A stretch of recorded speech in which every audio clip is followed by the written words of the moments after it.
Hey guys, my name is Alba Romero and I'll be sharing some points from reading the Bible, and the points I'm taking them out from Genesis 40 and 41. So it talks about the life of Joseph.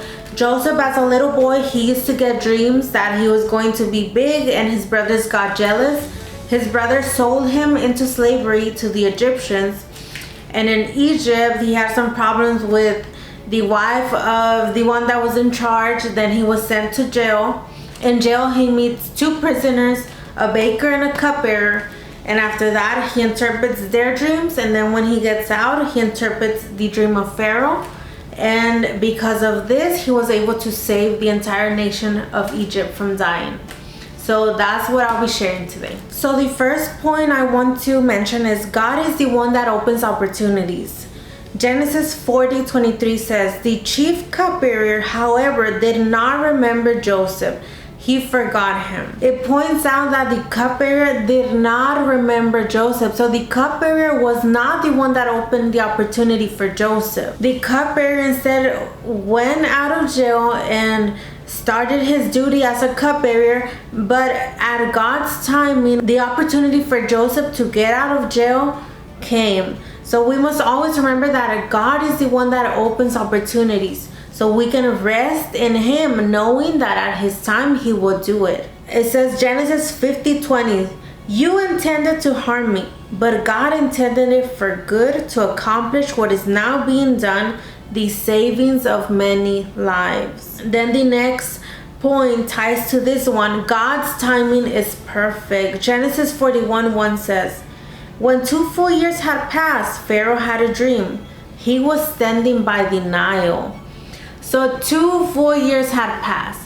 2 years after the cupbearer got out. And while the cupbearer and Joseph were in jail together, Joseph told the cupbearer to put in a word for him, to let Pharaoh know that there was a man in jail that knew how to interpret dreams, because Joseph thought that maybe that was his way out of jail. But that was not his way out of jail, because 2 years passed and the cupbearer had not mentioned Joseph. So that's how we know that it was God, the one that gave him the opportunity to get out. And at His timing, when it was necessary, Joseph was able to get out. So we must know that God made a way for Joseph to get out of jail, but this was for a reason, not for a selfish reason, not to glorify Joseph, but because the people of Egypt needed Joseph. And why did they need Joseph? Because they were about to go through a hardship, which in the book it says they were going to go through a famine. Whenever Joseph was in jail, he probably thought that God had forgotten him. He probably thought that the dreams that he had as a child were just a dream, that he was probably hallucinating that God was going to use him. And because he didn't see his dreams come to pass. And even 2 whole years passed and the cupbearer didn't say anything to Pharaoh. So Joseph probably felt hopeless by this time. In Genesis 41:46 it says, "Joseph was 30 years old when he entered the service of Pharaoh, king of Egypt. And Joseph went out from Pharaoh's presence and traveled throughout Egypt." So he was 30 years old. So why didn't God do it 2 years earlier when he was 28? Why didn't God use him when he was younger, whenever he was living with his father? Although God did use him in different ways, but why didn't Joseph's dream come to pass earlier? So it was because Joseph needed to go through certain circumstances to gain the maturity for the position that God wanted to take him in. God needed to use somebody to save the people of Egypt from dying of starvation. And God was going to use Joseph. Why? Because Joseph had already gone through the pruning. He had already gone through certain circumstances that had humbled him. And now at 30 years old, he was ready to take that position in authority. The next point is that God's instructions are always clear. Genesis 41:25 says, "Then Joseph said to Pharaoh, 'The dreams of Pharaoh are one and the same. God has revealed to Pharaoh what he is about to do.'" It's so interesting reading this because we can see that God gave clear instructions to Pharaoh and God gave clear instructions to Joseph. So God revealed to Pharaoh what was going to happen, which was 7 years of abundance were going to occur, and after those years, 7 years of famine. The amazing part of this to me is that God even gave them clear instructions of what the solution was and what they should do to avoid dying of starvation. God told Joseph that he was supposed to prepare to gather food during the years of abundance so that he will have food during the years of famine.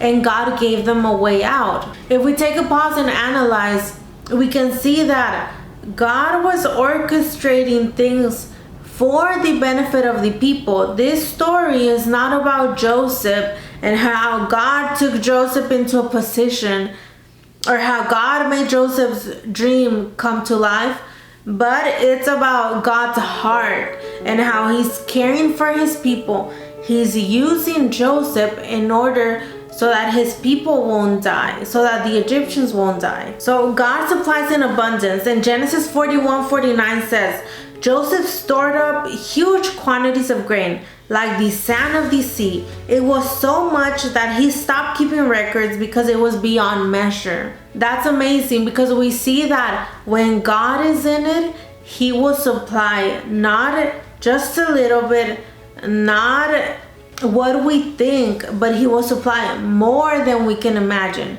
He will supply in abundance. And that's how you know that God was through everything that Joseph was doing. So he didn't just give them the instructions and left them alone. No, he gave them the instructions of what was going to happen, what the solution was, and throughout the work that Joseph did, God was in it. You can see his powerful hand in it. Genesis 41:54 says, "And the 7 years of famine began, just as Joseph had said. There was famine in all the other lands, but in the whole land of Egypt, there was food." So there was food because Joseph listened to God. That's another point. Joseph could have just interpreted the dream to Pharaoh and not have done anything during those 7 years to prepare. He could have procrastinated, or he could have done something else now that he was out of jail. But because of Joseph's maturity and he was ready to take that position, the land of Egypt was able to have food to provide for everyone else. So the next point, God prepares for the future. Genesis 41:57 says, "And all the world came to Egypt to buy grain from Joseph because the famine was severe everywhere." So God is omnipotent. He knows everything. He knows our future. He knows what's going to happen. And the most amazing thing is that even though God knows what will happen, he doesn't worry. He doesn't feel anxious. Instead, we feel anxious. We don't even know what's going to happen in the future, and we feel anxious. But this story reminds us that we can trust in God. We can put our hope in him. We can rest in him. Why? Because if there is something that's going to happen in our future, God knows it. He has the ability to give us the clear instructions. He will even warn us that it will happen. And he'll give us the solution that we need to get through the problem or the issue or circumstance that we will face.